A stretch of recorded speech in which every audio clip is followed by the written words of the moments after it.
Yo quiero invitarles ahorita en este momento, por favor, a inclinar su rostro. Vamos a tener la segunda parte ya del pecado o el peligro del pecado sexual, que está bastante fuertecito. Bueno, pues es lo que dice la palabra. Vamos a orar a nuestro Padre Celestial. Eterno Dios, te alabamos, te bendecimos, te honramos. Santo Dios, gracias por tu fidelidad, por tu amor, por la paciencia que has tenido con nosotros. Y pues, Señor, yo te pido que sigas obrando en la vida de todos mis hermanos, en la vida de esta iglesia, en aquellos que, Señor, pues han de venir, han de congregarse aquí, Señor, por la iglesia, que siga creciendo espiritualmente y por supuesto en número, que vengan todos los que han de ser salvos. Eso lo creemos y deseamos con todo nuestro corazón. Te pido, Santo Dios, por este tema que es duro pero necesario para la iglesia. En el nombre de Jesús. Amén, Señor. Bueno, otra vez estamos aquí, como les digo, y tenemos ese gran privilegio en el estudio de la palabra, y les invito a abrir sus Biblias conmigo nuevamente a Primera de Tesalonicenses en el capítulo 4. Por favor, ábranlo ahí sus Biblias. Continuamos estudiando de los versículos del 3 al 8 sobre el tema del peligro del pecado sexual, o también se traduce en otras Biblias, habla de sexo ilícito, ¿no? Vamos a dar lectura, por favor. Primera de Tesalonicenses 4, del 3 al 8, aunque ya hemos hablado del 3 un poquito, pero de todas maneras vamos a seguir adelante. Pues la voluntad de Dios es vuestra santificación. Fíjense, nada más para comenzar, ¿no? Que os apartéis de fornicación, que cada uno de vosotros sepa tener su propia esposa en santidad y honor, no en pasión de concupiscencia, como los gentiles que no conocen a Dios, que ninguno agravie ni engañe en nada a su hermano, porque el Señor es vengador de todo esto, como ya os hemos dicho y testificado. Pues no nos ha llamado Dios a inmundicia, sino a santificación. Así que el que desecha esto, no desecha al hombre, sino a Dios, que también nos dio su Espíritu Santo. Hasta ahí. Bueno, como ustedes saben, ya se han dado cuenta, vivimos en un tiempo, en una etapa, en una sociedad esencialmente degradante. Esa es la verdad en lo que se refiere a los valores. Estamos rodeados de pornografía por todos lados. Hay una facilidad increíble para entrar a internet e ingresar a la pornografía. Impresionante, ¿eh? Yo le he definido como idolatría realmente. Todos los días nos bombardean con la idolatría sexual por todos lados, por todos los medios. Ninguno de nosotros ignora lo que aparece todos los días en los puestos de periódicos, por ejemplo, ¿no? Alguno que no tenga internet o no tenga celular, de todas maneras en los puestos de periódico va a alcanzar a ver todo tipo de porquerías. Seguro se han dado cuenta algunos de ustedes, y un sinfín de mujeres ahí y hombres también desnudos, exhibiendo su cuerpo sin ninguna restricción. ¿Por qué? Porque este es el Dios de esta cultura. Ese es el Dios de esta cultura, que no se nos olvide. Esa es la idolatría sexual. La revolución sexual evidentemente ha sido un éxito. La nueva forma de pensar ha derrocado totalmente los valores y ha llegado incluso a la moral cristiana. Ha entrado a la iglesia. La semana pasada mencioné que la gente exige libertad sexual a cualquier precio, incluso si eso significa que tiene que matar el producto de esa unión sexual. ¿Me explico? ¿Se acuerdan? Yo creo, algunos. Por tanto, la satisfacción sexual en sí es muy importante, es más importante que la vida. Ahora resulta, ¿no?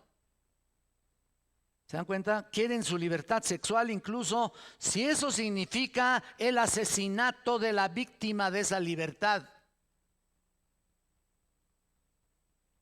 Y tú ves a las personas que del mismo sexo clamando por libertad, no importando si muchos mueren de SIDA, no importando. Hemos llegado al punto de que tanto se sumergen en la conducta sexual que viven consecuencias realmente increíbles, como esa. En el tiempo de Pablo en Tesalónica, aquí lo que estamos leyendo, ellos habían experimentado realmente una revolución sexual que incluía sexo por todos lados y por todos, con todos, ¿no? Incluía la pedofilia incluso, sexo con los niños pequeños, pues, sexo con animales, etcétera. Era el sexo abierto con todas las formas inimaginables y fornicación y perversión sexual por todos lados, por toda la ciudad, por todo el mundo. Ese era el mundo romano. Y así como hoy, como consecuencia de ese libertinaje, tenían sus epidemias venéreas también, igual que hoy, y todo el resto de enfermedades que son consecuencia de una sociedad realmente fornicaria. Estamos conscientes de todo eso. Pablo entendió por qué en Tesalónica había sido peor de lo que había o de lo que hay en nuestra cultura.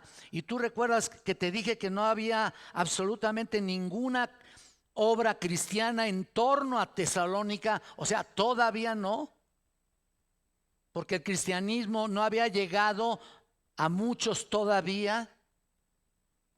Y así sucede el día de hoy en México.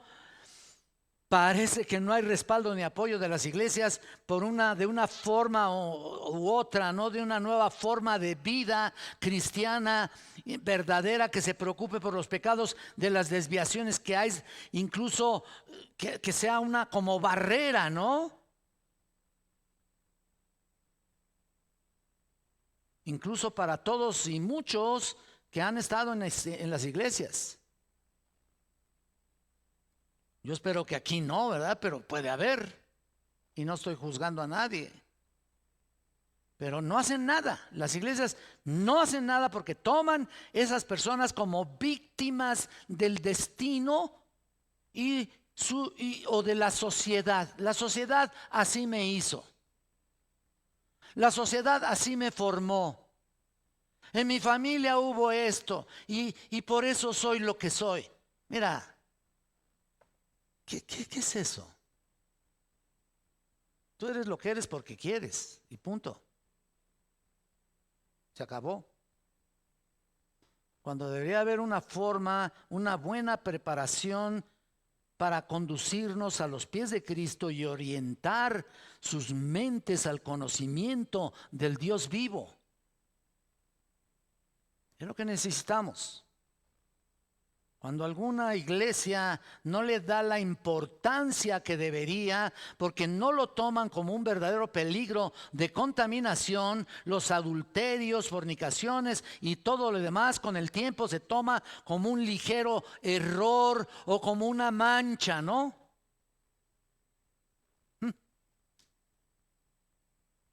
¿Cómo podríamos apoyarlos?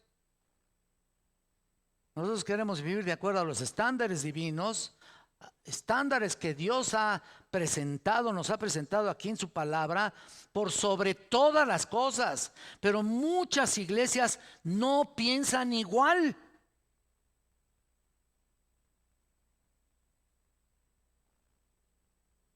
Había un pensador ahí, comentarista también, llamado Dietrich. Dice lo siguiente, y cito: somos vulnerables a los pecados de la carne, como hemos visto en varias ocasiones entre los líderes cristianos y laicos. Fíjense nada más. Competimos con el mundo de la sexualidad, ya que ahora los maestros cristianos enseñan que el buen sexo hará un buen matrimonio. Y son cristianos, dicen.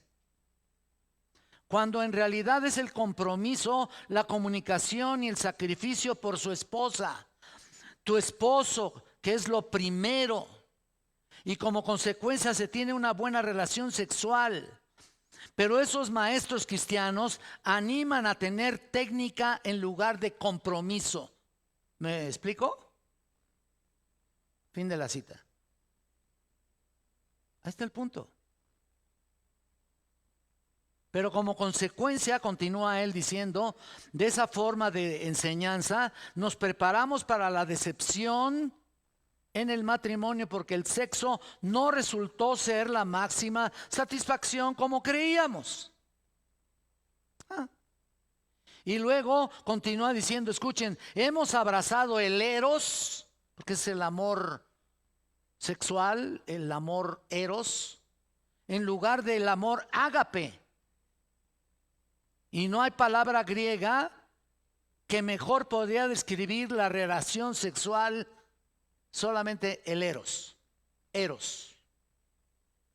Los defensores de la libertad sexual sin vergüenza alguna estarían de acuerdo, ¿no? Pues el eros es el que mejor funciona, ¿no? Este es el corazón, este es el problema de una sociedad decadente, degradante, que nos está envolviendo. Porque el eros es el amor que desea tener o poseer, escuchen, y está básicamente centrado en sí mismo. Una persona controlada en el eros entra en una relación para aprovecharse de lo que sea. Fin de la cita. Y como ves, cuando ves hacia atrás y miras las raíces de todo, bueno, miras que uno tiene que observar algunos filósofos científicos, por ejemplo, acuérdate Charles Darwin, que invadió el mundo y dijo, no somos criaturas de Dios, somos simplemente un producto de la casualidad. Entonces toda la moralidad no tiene razón de ser. Todo es cuestionable. No somos más que el resultado de un conjunto de átomos, según esto, que se produjo en algún momento en el pasado y algo sucedió y aquí estamos, ¿no? Mira nomás. Qué conveniente, ¿no? Ahí está. Entonces, si somos producto de una explosión en alguna parte, entonces no hay moral real.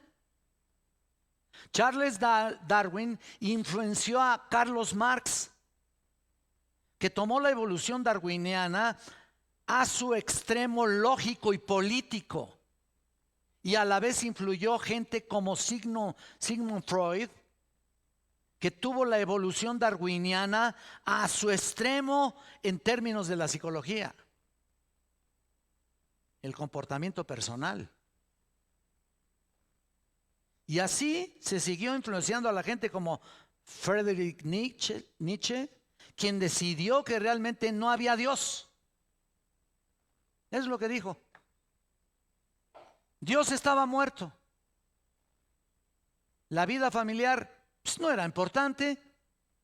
Todo lo que era importante era el placer y la satisfacción. ¿Cómo la ves? Así que muchos más tuvieron esa misma línea en base al pensamiento filosófico. Y entonces lo que tenemos es una revolución sexual producida por el ateo hedonista, que es el que busca el placer en todo sentido, el sensual, el pornográfico, el pervertido. Mira, se inicia, por así decirlo, supuestamente en los alrededores de la ciencia y la filosofía. Ahí se inicia. Y luego termina en el comportamiento más pervertido que existe. Y luego mezclan este tipo de comportamiento con el alcohol, las drogas, y ahí tienen ustedes a nuestros grandes filósofos, científicos de todo el mundo. Qué grandiosos son, ¿no? Wow. Y lo peor de todo es que la iglesia no parece ser consciente, escuchen por favor, no parece ser consciente de la influencia de estos pensamientos. Y cae en la autocomplacencia o en el conformismo, como ustedes lo quieran llamar. Así que tal vez digas que en la época de Pablo ese tipo de comportamiento no existía. Claro que no. Claro que sí, mejor dicho. Pero ¿sabes qué? Como ha dicho antes, era peor. Porque no había vergüenza en el comportamiento, ¿me explico? Todavía no existían estos científicos, filósofos, etcétera, etcétera, pensadores. No había vergüenza en el comportamiento inmoral en absoluto en el tiempo de Pablo.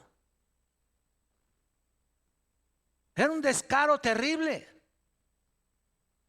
Hubo en esa sociedad una gran cantidad de prostitutas en el templo, por ejemplo, concubinas, amantes, pederastas, pedófilos, adúlteros y adúlteras, y que abundaban en esa cultura. De hecho, fue a partir del ministerio de Pablo que muchas de esas personas fueron arrancadas de esas prácticas perversas y traerlas al evangelio. Arrancadas de esas prácticas, las trajeron al evangelio. Y Pablo dice a los corintios: y esto erais algunos, como lo que leyó mi hermano Paco. Esto erais algunos. ¿Qué eran? Eran fornicarios, adúlteros, pervertidos, de todas las clases y de todos los sexos, etcétera, etcétera. Erais algunos. Ahora, ten en cuenta que a medida que Pablo está escribiendo a los tesalonicenses, noten que está escribiendo para algunas personas que solo han sido cristianos unos cuantos meses. O sea, eran prácticamente bebés espirituales. Son en un sentido cristianos bebés.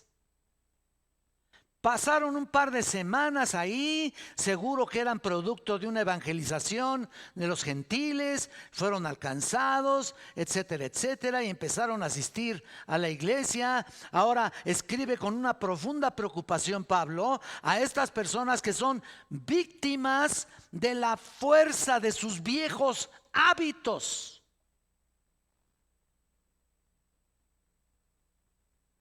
Y la presión de la cultura de impíos inmorales que estaba por encima de todo lo demás,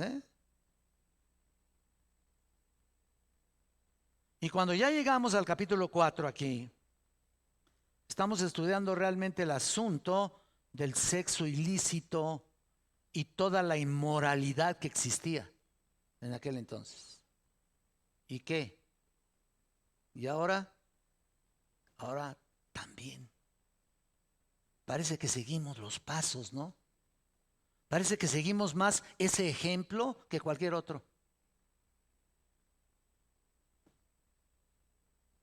Qué horror.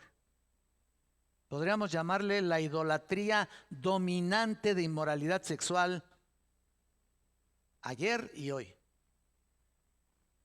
Pablo le escribe a un pueblo que está en el fango en este tipo de sociedad. La semana pasada vimos la primera, dijimos que había 3 sencillas preguntas: ¿qué, quién, cómo, cuándo? ¿No? O qué, cómo y por qué. O sea, lo que exige Dios, número 1. 2, ¿cómo puedo cumplir? Y la pregunta número 3, ¿por qué yo? Y lo último que vimos era preguntarnos cuál era el mandato. Si vamos al versículo 3, aquí está. Solo voy a exponerle brevemente. Pues la voluntad de Dios, dice aquí, es vuestra santificación. ¿Lo estás viendo?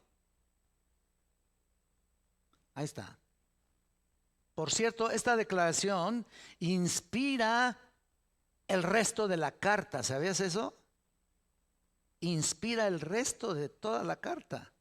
Todo lo que vamos a decir se ajusta a la voluntad de Dios en cuanto a santificación, su santidad y su pureza.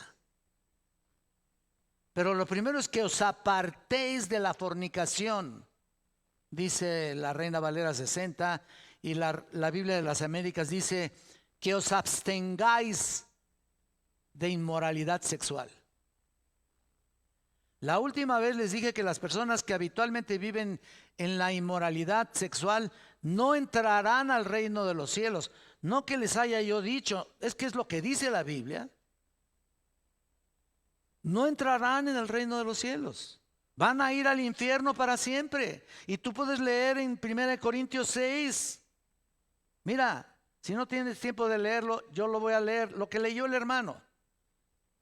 ¿No sabéis que los injustos no heredarán, dice aquí, el reino de Dios? No erréis, ni los fornicarios, ni los idólatras, ni los adúlteros, ni los afeminados, ni los que se echan con varones, ni los ladrones, ni los avaros, ni los borrachos, ni los maldicientes, ni los estafadores heredarán el reino de Dios.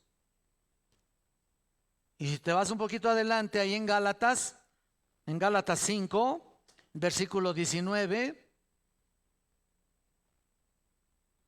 mira lo que dice: y manifiestas son las obras de la carne, que son adulterio, fornicación, inmundicia, lascivia, idolatría, hechicerías, enemistades, pleitos, celos, iras, contiendas, disensiones, herejías, envidias, homicidios, borracheras, orgías y cosas semejantes a estas, acerca de los cuales os amonesto, como ya os lo he dicho antes, que los que practican tales cosas, ¿qué?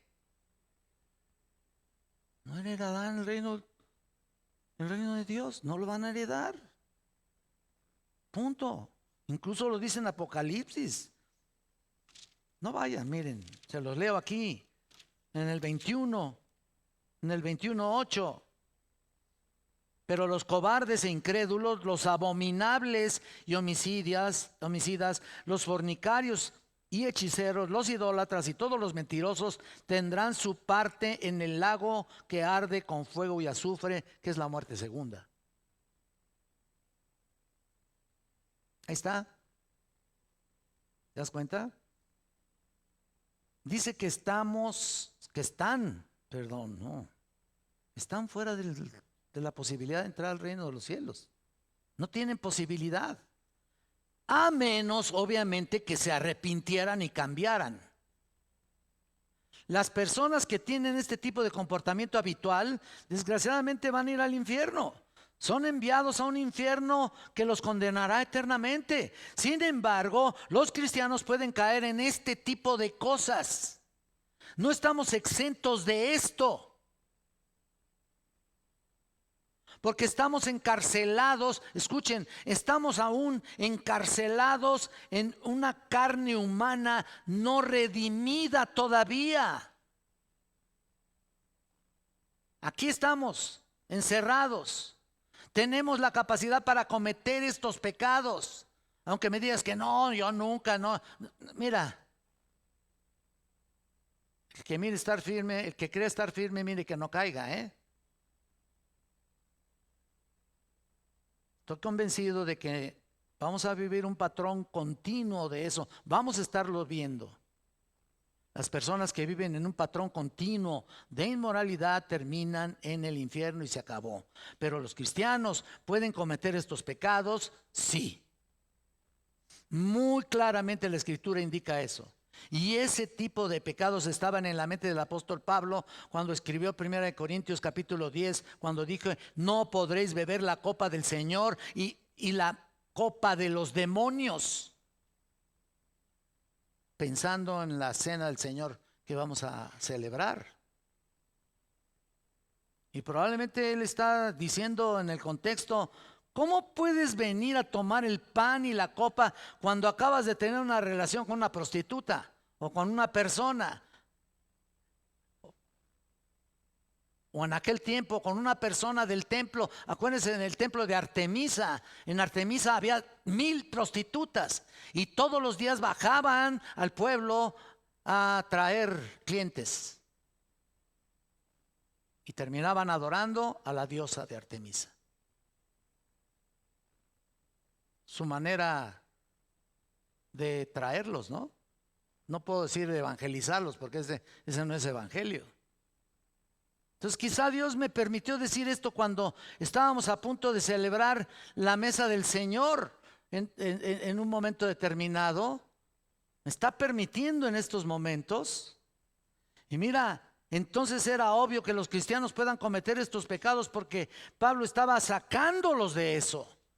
Estaba trayéndolos. Así que el mandato se dirige a nosotros porque supone que tenemos toda la capacidad de hacerlo. Por eso dice, absteneos de la fornicación. Abstente. ¿Qué significa abstinencia total? Y alguien va a decir, bueno, dice mantenerse alejado de la fornicación. Pero pues, ¿qué tan lejos?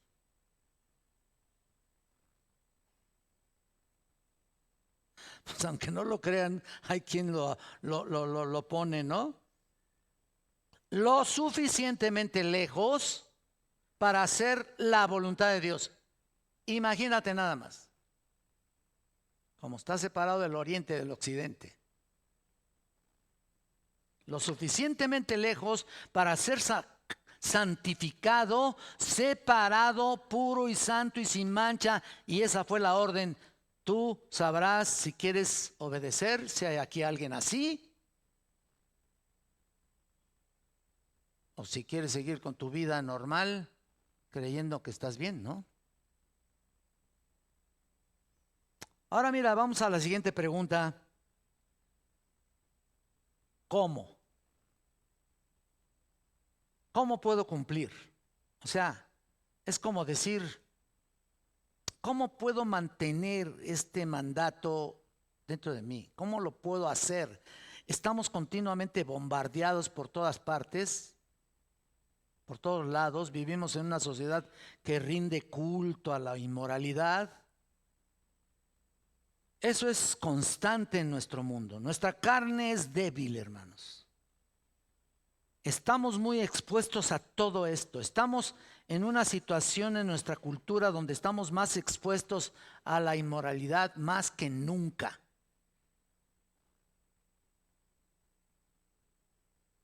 Y expuestos a las consecuencias divinas también. Así que quiero ver si puedo traer un poco de equilibrio a eso. ¿Cómo puedo protegerme? Bueno, ¿o cómo puedo vivir una vida pura en una sociedad impura? Bueno, son preguntas fuertes, válidas. ¿Cómo evito ser manchado cuando mi carne es débil? ¿Tú vas a decir eso? Tal vez. Bueno, pues voy a darles a ustedes 3 principios que Pablo nos dice aquí, muy básicos, muy directos. El principio número 1, que tal vez solo veamos este. Número 1, no dejes que tu cuerpo tome el control. Apúntale, porque si no lo apuntas para una memoria infiel, ¿qué? Una de papel. No dejes que tu cuerpo tome el control. ¿De qué manera? Mira el versículo 4. Que cada uno de vosotros sepa tener su propia esposa en santidad y honor. Vamos a analizar este texto que llegó a ser un poco polémico en su tiempo, pero lo vamos a aclarar, lo vamos a tratar de aclarar el día de hoy. Entonces, que cada uno de vosotros sepa tener su propia esposa en santidad y honor. Noten que cada uno de vosotros, bueno, señala a todos nosotros como cristianos, cada uno de nosotros de manera individual. Ahora, ¿qué está diciendo aquí Pablo? Está diciendo que esto es algo que tienes que hacer si quieres realmente evitar que tu cuerpo tome el control, ¿no? Entonces, ¿sería bueno rendirle cuenta a alguien que tome el control de mi cuerpo? No, realmente no. Tú lo tienes que hacer. No se puede hacer eso. Que cada uno sepa, dice ahí el verbo sepa. ¿Lo estás viendo? Viene del verbo oída. Así como se oye. Oída. Oída o oída. Que significa saber, que significa conocer, reconocer, darse cuenta, entender, recordar. Todo eso quiere decir oída. Se utiliza constantemente en el sentido de saber cómo hacerle, ¿no? O por eso y por eso en su significado aquí, tener conocimiento, habilidades necesarias para lograr una meta deseada. Esa es la idea. Así que todo cristiano sepa. Ahora, tomando la versión de la Biblia de las Américas, dice sepa, en lugar de sepa, es poseer. Que cada uno de vosotros posea. Es como si dijera eso. En la Reina Valera dice tener. Sepa tener. Perdón, la palabra tener en realidad es poseer en la Biblia de las Américas, ¿no? Tener. Pero es más fiel la palabra poseer en lugar de tener. Es más fiel la palabra poseer, que significa un dominio sobre todo. ¿Se dan cuenta? Entonces, otra vez vemos en la versión de las Américas que dice, en lugar de su propia esposa, en la versión de las Américas dice, su propio vaso. Espero que alguno de ustedes tengan la Biblia de las Américas para que me desmientan, ¿no es cierto? Ahí lo tienes, ¿no? Tocayo, ahí lo tienes, ¿no? Su propio vaso, ¿por qué? ¿Por qué dice ahí eso? Bueno, ahorita les voy a explicar. Esto es algo muy personal, no es algo externo a ti. Su propio vaso es a ti mismo, es personal, es la palabra skeus, que significa utensilio o vaso. Ahora, la versión Reina Valera 60, como otras versiones, escriben esposa o también algunas veces mujer, tal vez en la internacional. Incluso algunos comentarios dicen acerca de esto y la mayoría de ellos dice que significa mujer. A ver, momento. Porque si no, estamos contrapunteándonos ahí. En realidad es skeus. Y si traduces la palabra skeus, es tu propio vaso. No sé cómo se puede concluir, para ser honesto. ¿Por qué diría esposa en medio de un contexto de inmoralidad sexual? Estoy defendiendo la palabra skeus, ¿eh? ¿Por qué tendría que mencionar esposa en medio de un comentario que hace Pablo aquí de inmoralidad sexual? Cada uno de ustedes saben cómo tener autoridad sobre su esposa, ¿no? A menos que ella sea la de la autoridad, ¿no? No sé.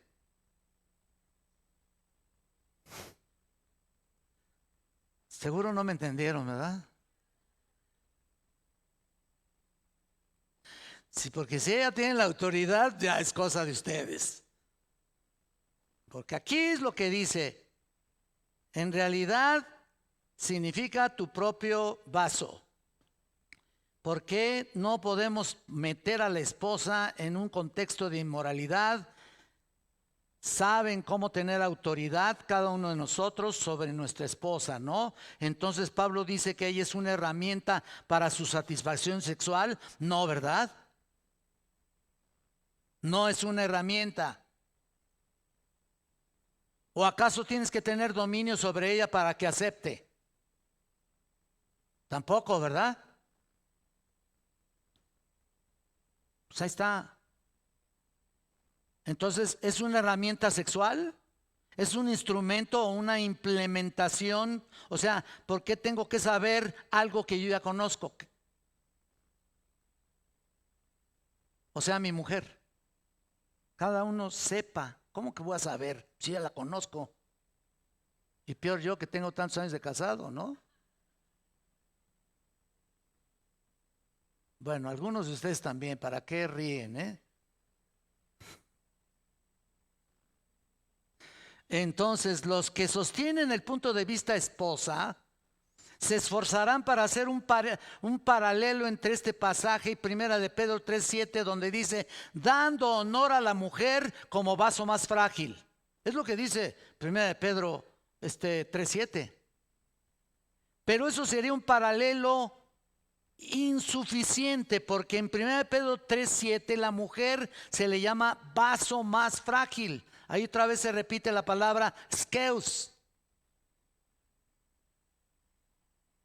Un skeus más débil. ¿Por qué aquí dice esposa? Ahora, ¿estoy dudando de lo que Reina Valera escribieron? Chance sí, ¿no?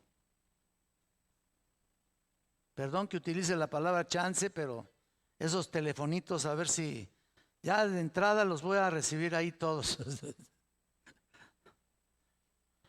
No, hermanos, realmente tenemos que ver todo el contexto para darnos cuenta de no dar una información que altere la palabra de Dios y el contexto histórico. Y el contexto de todo lo que quiere decir aquí en esposa, que es skeus, que es vaso más frágil. Comparativamente el hombre también es un skeus débil, es un cuerpo débil, un vaso débil. Tú eres un skeus también porque tú eres débil. Mientras estamos en este cuerpo que aún no ha sido redimido, aún somos skeus, somos débiles. ¿O no? ¿O ya lo sabes todo y ya pasaste todas las pruebas? No, hombre. Todavía todas las que te quedan por delante, ¿no? Depende de la edad. Entonces, concluyendo, la Biblia no ve al hombre como el poder y soberanía y la mujer como una herramienta en su mano, ¿no? Para su propia satisfacción. No lo ve así. La Biblia no lo ve así. Hay una comparación entre 1 de Pedro 3:7, porque la mujer es un vaso más débil, el hombre en comparación es un vaso también débil. Los dos son vasos de Dios, son vasos débiles que dependen de Dios. Entonces el contexto aquí en 1 Tesalonicenses no es sobre el matrimonio y la esposa. Este contexto, yo lo oí predicar a alguien y dije, ¿por qué mete esto? Si no está hablando de matrimonio aquí. El contexto no habla de matrimonio. Es sobre el pecado sexual.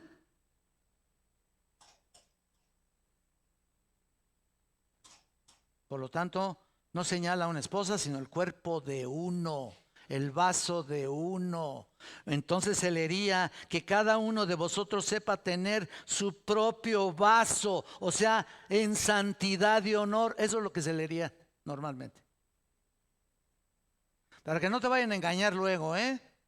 Si vas a alguna otra iglesia o visites otro lugar, yo no menosprecio a ninguna, pero hay veces que no lo ven a conciencia y no lo estudian a fondo. Por eso dicen, no en pasión de concupiscencia. Pues ¿cómo vas a tener a tu esposa como eso? Más bien eres tú. Ese que anda en pasión de concupiscencia somos nosotros. Si estuviera hablando de tu esposa, yo creo que tenemos una pasión natural por nuestra esposa, ¿no? ¿Por qué tendría que decir eso? Es lo natural que hago con mi esposa, no tendría ningún sentido que escribiera pasión. El término eskeus, sigo con eso, ¿no? Pero lo tengo que explicar en todos los sentidos, todas las ramificaciones. El término eskeus se usa metafóricamente para los utensilios, las herramientas y a veces para la gente, como en Hebreos 9:15 y en 2 Timoteo 2:21, etcétera, etcétera, y en algunos otros pasajes y en algunos de la literatura judía. En las fuentes rabínicas se utiliza del cuerpo de uno. Y ese es el significado aquí. No se trata de controlar tu mujer. Tu esposa no es el problema. Se trata de control de tu cuerpo, que ese sí que es un problema. Tu cuerpo tiene un problema. Si no nos estuviera diciendo a cada momento el Señor que vivas en santidad de honor. El Señor constantemente nos exhorta a que tengamos que tener, cada uno sepa tener su propio cuerpo en santidad y honor. Y es por eso que Pablo dice en Romanos 8, esperando la redención, ¿de qué? Del cuerpo. Un día estaremos en su presencia y ya no habrá problema del cuerpo, ¿no? Porque tendremos un cuerpo glorificado. Pero mientras estamos en este cuerpo, te va a seguir dando problemas. Es lo que dice aquí. Tiene 2000 años escrito aquí esto. Como dice mi querido amigo Carballosa, no sé, ahí dice, tiene más de 2000 años. Ahí está escrito. Yo no me hago responsable. Pues es la verdad. Es por eso que la Escritura dice que tienes que renovar, ¿qué? Tu cuerpo, tu mente. Renovaos, Romanos 12:1. Os ruego por las misericordias de Dios que presentéis vuestros cuerpos en, ¿qué? Es que no se lo saben, ¿o qué? En sacrificio vivo, santo, agradable a Dios, que es vuestro culto racional. Ahí está. Vivimos en una sociedad dentro donde el cuerpo está fuera de control. El hecho es de que todos dicen, si te sientes bien, ¿qué? Hazlo. No uses tu mente. O sea, ponte como tonto, ¿no? Sí. Yo creo, ¿no? No uses tu mente, haz lo que sientes, entierra tu mente y haz lo que tu cuerpo te pida. Qué consejos, ¿no? Pero entonces llegamos a una conclusión. Somos una sociedad que literalmente ha cometido algún tipo de suicidio en su manera de pensar. ¿Me explicó? Un tipo de suicidio en su manera de pensar porque permite que su cuerpo lo domine. Y con eso dictan su conducta. ¿Qué es eso? Nuestra sociedad está totalmente controlada por los sentimientos corporales. Lo que sientes es lo que haces. Entonces solo eres un títere de ti mismo,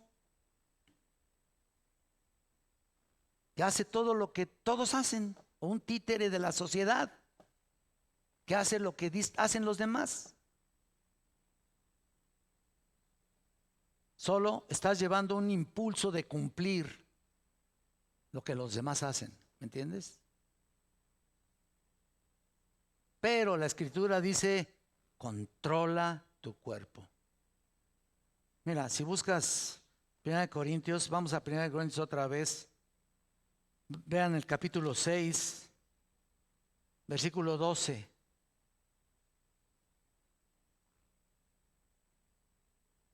Todas las cosas me son lícitas, mas no todas me convienen. O no todas convienen, dice. Todas las cosas me son lícitas, mas yo, ¿qué dice?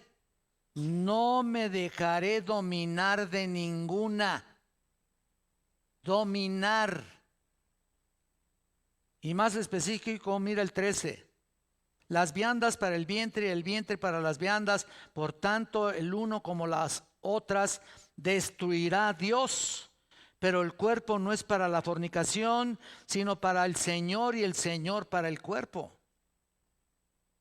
Esto es como si dijera: el alimento es para tu estómago y el estómago para la alimentación. Es lo mismo, es como si dijera eso. Es solo biológico. Por lo tanto, es lo mismo con el sexo. El sexo es para el cuerpo y el cuerpo para el sexo. Esa era la idea, la misma idea. De la misma manera, el cuerpo no es para la fornicación, sino para el Señor. Para lo que manda la Biblia que tenga que ser el sexo. Que solamente es con tu esposa. Pero no estoy mencionando que este versículo se trate de hablar de tu esposa. No estoy hablando de eso. Mira el 15. ¿No sabéis que vuestros cuerpos son miembros de Cristo? ¿Quitaré pues los miembros de Cristo y los haré miembros de una ramera? De ningún modo. En otras palabras, ¿vas a dejar que tu cuerpo te dé la última palabra y tomes los miembros que son de Cristo y los enlazamos con una prostituta ahí? No puedes hacer lo que el cuerpo te dice de ninguna manera. Tienes que controlarlo. Tienes el poder de hacerlo. Tienes el poder del Espíritu Santo para controlarlo. No puedes complacerlo. No debes de buscar complacerlo, nomás porque sí. Mira, ni siquiera con la alimentación. Hay quienes le entran a todo y al ratito, ay,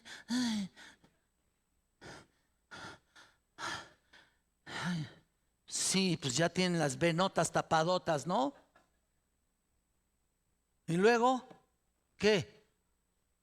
Están comiendo garnachas ahí, todo lo que en el camino, ¿no? Rían todo lo que quieran, hermanos. Dale un zape, mi hermana. Estoy diciendo a una hermanita muy querida. ¿Qué dice 1 Corintios 9:27? Mira, otra vez Corintios nos da toda la clave en el 9:27. Sino que golpeo mi cuerpo y lo pongo en servidumbre. O sea, estás dominando tu cuerpo. No sea que habiendo sido heraldo para otros, yo mismo venga a hacer ¿qué? Golpeo mi cuerpo. Este es un verbo que significa como dar un golpe de knockout, por decir así. Un golpe certero. Pegarle para someterlo. No quiere decir que te agarres a flagelazos, ¿eh? No estoy diciendo eso, ¿eh? Para que luego no vayas a decir: Enrique anda predicando que hay que flagelarse así en la espalda. No estoy diciendo eso, ¿eh? El hecho de golpearlo no significa literal. O sea, en realidad lo tienes que dominar para que no hagamos lo que nosotros queremos. Así que, aunque entendamos bien a los monjes no hicieron nada por su carne. Nada. Estaba peor.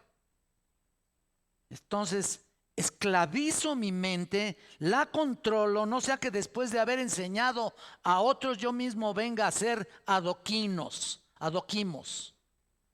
Adoquimos es la palabra descalificado. En otras palabras, estaré descalificado para el ministerio si no controlo mi cuerpo. Por cierto, en esta época, cuando la gente quiere perdonar el adulterio a pastores, híjole, nadie parece querer hacerle frente a este versículo, ¿eh? Les parece demasiado fuerte, ¿no es cierto? Y entonces pronto pasan por alto, porque fue una debilidad que el pastor tuvo, hombre. una pequeña debilidad. Y al ratito ya lo tienen predicando otra vez. ¿Por qué hacen esto? ¿Quién sabe? ¿Sabe qué va a pasar? Pronto va a caer de nuevo.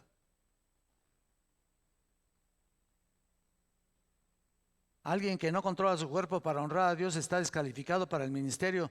Pablo dice que tengo que poner mi cuerpo en servidumbre, tengo que someterlo, tengo que hacerlo mi esclavo. El cuerpo que controla la cabeza no parece ser redimido del pecado, no parece ser redimido.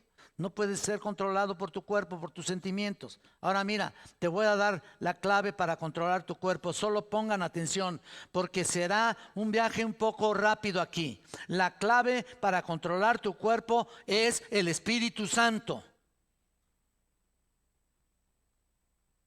Caminar en el Espíritu.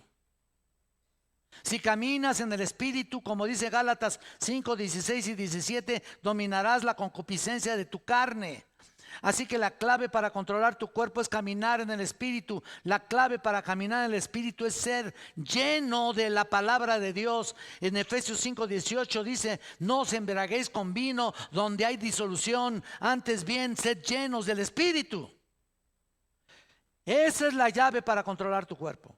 Caminar en el Espíritu, ser lleno del Espíritu. Esa es la clave principal. En Colosenses 3:16 dice que es dejar que la palabra de Cristo more en abundancia en vosotros. En abundancia.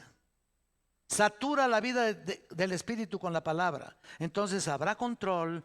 Controlaremos nuestro diario caminar. La clave para dejar que la palabra de Cristo more en abundancia en vosotros es estar guardando la palabra en tu corazón constantemente, en tu mente constantemente, para que el pecado sea controlado. De otra manera, de todas maneras vas a tener pecados, ¿eh? No creas que va a ser por completo. Y otra vez lo digo. Desgraciadamente es por estar todavía dentro de un cuerpo, estar encerrados todavía en este cuerpo que todavía no ha sido redimido. Hasta cuando venga Cristo. Pero mientras tanto, permite que la palabra de Dios sea la clave para dominar tu cuerpo. Tú no vas a poder hacerlo solo, ni yo puedo hacerlo solo. De ninguna manera. Esa es la única manera de cumplir con los deseos de tu cuerpo, de tu carne. No dejes que tu cuerpo te controle.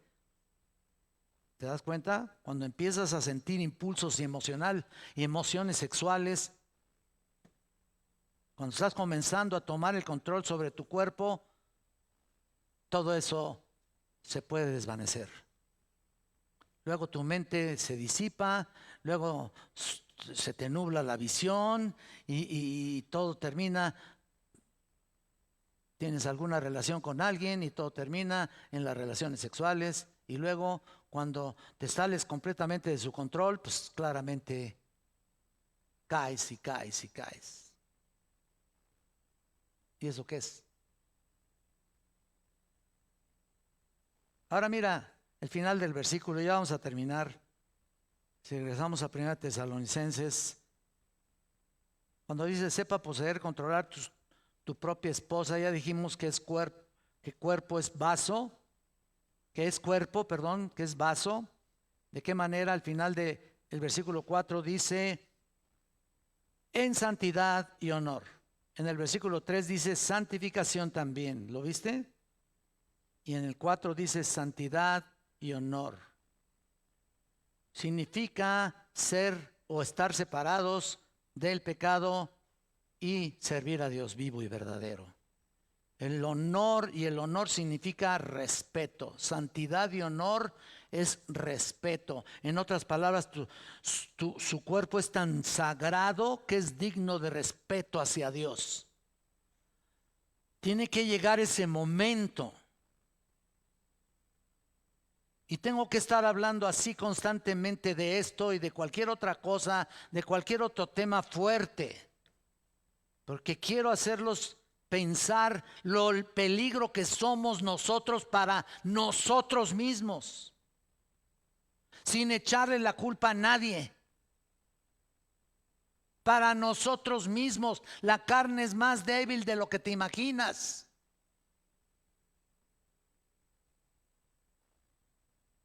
No subestimes el poder de la carne todavía.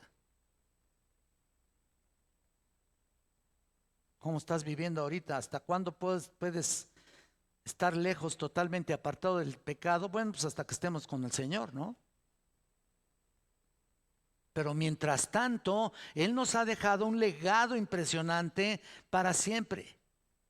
Hay un legado que lo tienes en tus manos. Es la palabra de Dios. Jesucristo dijo, mis palabras son espíritu y son vida. Este legado tiene que estar presente constantemente. Tienes que estarlo leyendo. Estúdialo de verdad. No nomás lo leas así como si fuera el periódico. Estúdialo. Investiga ciertas palabras, para que puedas realmente vivir de acuerdo a la voluntad de Dios. Que tu cuerpo no sea dominado por lo que te invitan a que tú seas o a que tú hagas. Que sea dominado por el poder del Espíritu por medio de la palabra. Si no haces eso, entonces vas a caer muy fácilmente. Muchas veces cuando estoy enseñando yo en el seminario, en mi curso de ministerio pastoral, he hablado a pastores que han caído en pecado. Y si saben de alguien o tal vez se sienten aludidos, ellos dicen, prefiero no pensar en eso. Bueno, y la pregunta es, ¿por qué? Porque prefieren eliminar el proceso en su mente. ¿Qué sucede en esta ocasión? Todo lo que queda en la pasión del cuerpo, ¿te das cuenta? Ahí está el problema. En la pasión de tu cuerpo. Así que no dejes que tu cuerpo te controle.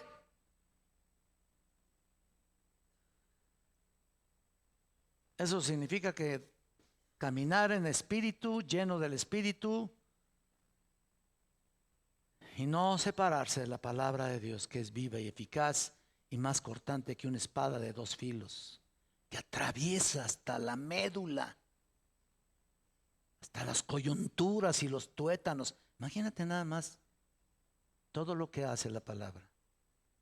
Así que toda la enseñanza que recibes viene de la palabra. No basta llenar la cabeza solamente con información. No se contaminen también con otros videitos que luego salen ahí en YouTube, en alguna de las páginas, con videos que no están correctos. No todo lo que sale ahí es bueno. Desde luego hay otros buenísimos y gracias a Dios por esos siervos de Dios. Pero no todo lo que sale ahí es bueno. Hay muchos que andan agarrando de aquí, de allá, y de Chile, de picadillo, de Huitlacoche, de esto, y de por acá, y de por allá, y agarran aquí, allá, y tienen un revoltijo en la palabra, en la mente, que luego no saben ni qué creer. Filosofías y huecas sutilezas, métodos humanos, advertencias humanas o sistemas o remedios. Básate en la palabra de Dios y serás un hombre, una mujer vencedor, vencedora. Porque ni lo alto, ni lo profundo, ninguna otra cosa creada nos podrá separar de Dios que es en Cristo Jesús, Señor nuestro. Oremos. Padre eterno, ayúdanos realmente a ser conscientes de el peligro que tenemos para nosotros mismos. No permita, Santo Dios, que nos domine la mente o nos domine la sociedad en la que vivimos. Ayúdanos, Señor, guárdanos de cualquier pecado ilícito, cualquier pecado que no sea nuestra esposa o de cualquier otra índole, Señor. Permítenos, Señor, estar disfrutando de tu palabra, estar aplicándola todos los días de nuestra vida, para que tú nos encuentres aptos para el reino de los cielos, Señor. Gracias, Padre eterno. Prepara nuestros corazones para la cena del Señor. Prepáralo, Señor. Este es el momento de ponernos a cuentas, hermanos. Pidámosle al Señor perdón. Perdónanos, Señor, por si hemos tenido alguna caída de cualquier índole. Límpianos, Padre eterno. No permitas que obstruya nuestra comunión. Está llegando este momento de comunión.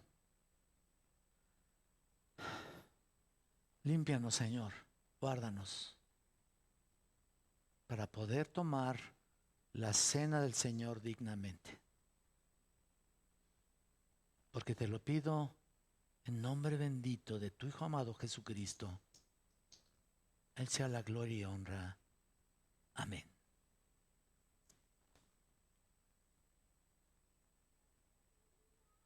Estoy pensando que cantemos nuevamente un canto. A lo mejor lo voy a cambiar,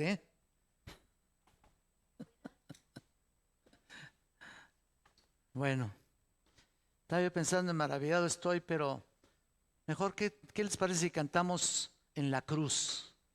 ¿No? Más o menos se lo saben. En la cruz. A ver si lo pones, ¿no? Beto, quien esté ahí. Vamos a ponernos de pie y a preparar nuestros corazones para esta cena que vamos a tomar. La podamos tomar con libertad, sabiendo que somos débiles todavía.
Otra vez en la cruz.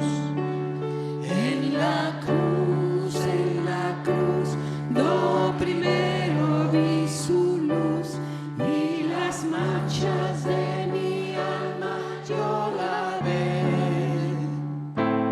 Fue ahí por fe, no vi a Jesús, y siempre feliz con él seré. Fue ahí. Fue ahí por fe, no vi a Jesús, y siempre feliz con él seré.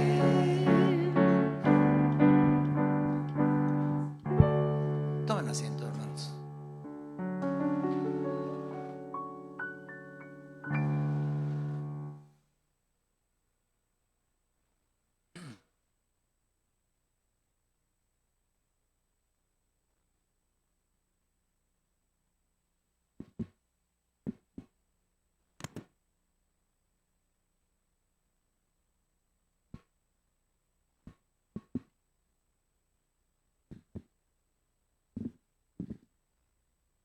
Bien, mis hermanos, pues gracias a Dios por su palabra, y vamos a prepararnos para tomar la cena del Señor.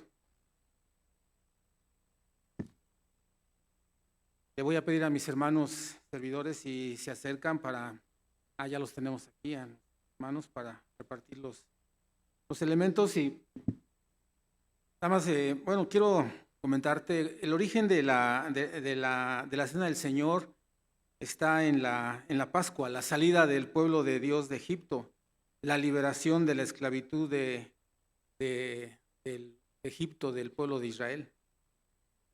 Y ahí se presentan, en la cena de Pascua, se presentan los dos elementos. Está el pan sin levadura, lo puedes ver en Éxodo capítulo 12, versículos 8, y el cordero asado y la sangre que fue derramada, y que la sangre cubrió la muerte del primogénito.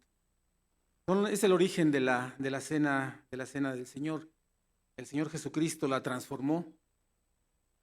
La cena de Pascua la transformó en la cena del Señor. Recordarás que los apóstoles le preguntaron al Señor Jesús: ¿dónde quieres que celebremos la Pascua? Mateo 26, 17 te da unos pocos de detalles.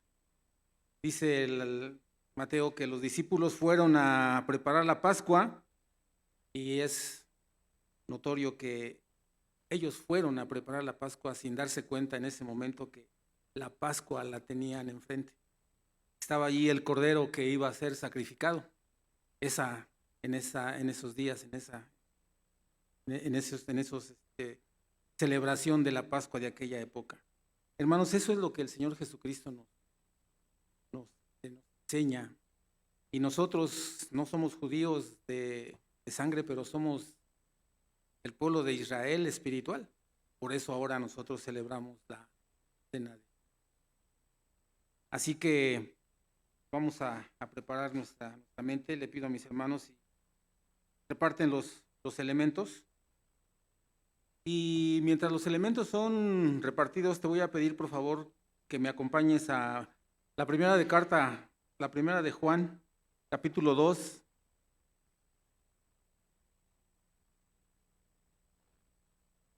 Versículos del 12 al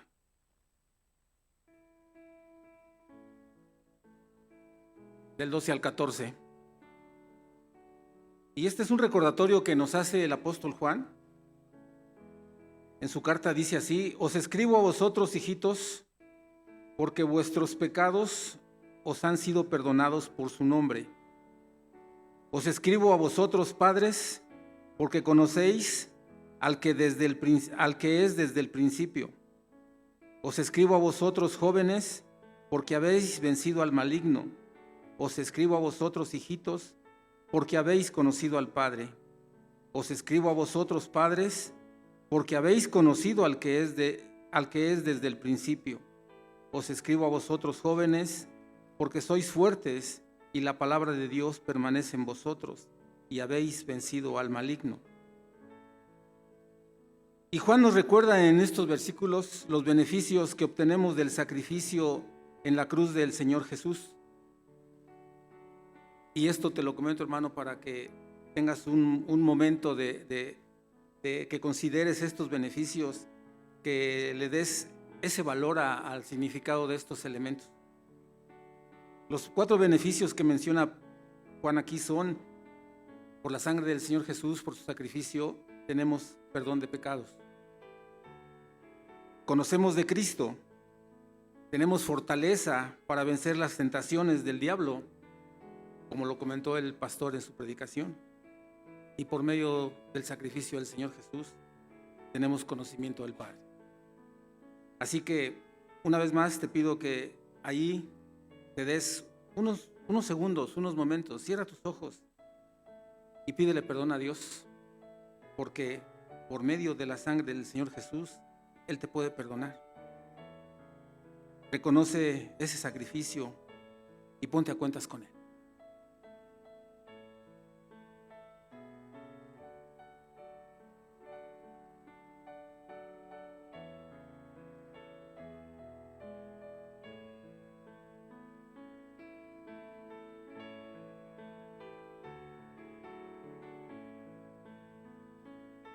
Gracias, Señor, por tu perdón. Y Padre, prepara nuestra mente, nuestro corazón para tomar dignamente estos elementos. ¿Quiénes no pueden tomar la cena del Señor? Quienes aún mantengan un pecado no confesado. Y tienes ahí, estás en esta situación, considérate indigno. Por eso pídele perdón a Dios. Y también aquellos que no han recibido a Cristo como Salvador, porque el significado de los elementos aún queda muy débil en su creencia.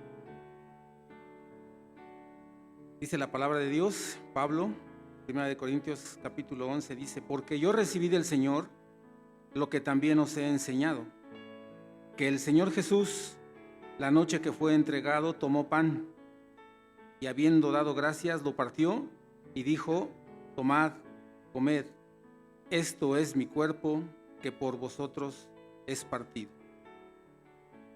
Haced esto en memoria de mí. Comamos, hermanos.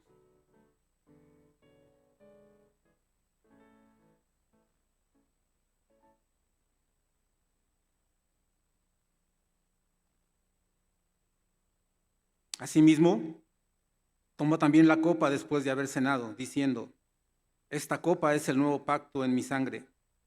Haced esto todas las veces que la bebieres, en memoria de mí. Así pues, todas las veces que comieres este pan y bebieres esta copa, la muerte del Señor anunciáis hasta que Él venga. Bebamos.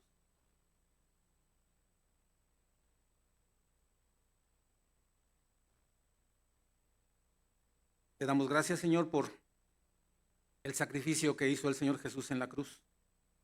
Gracias, Señor, porque nos has permitido recordar ese momento y porque nos mantienes siempre firmes en la fe que tenemos de la salvación que nos da el Señor Jesús por medio de eso.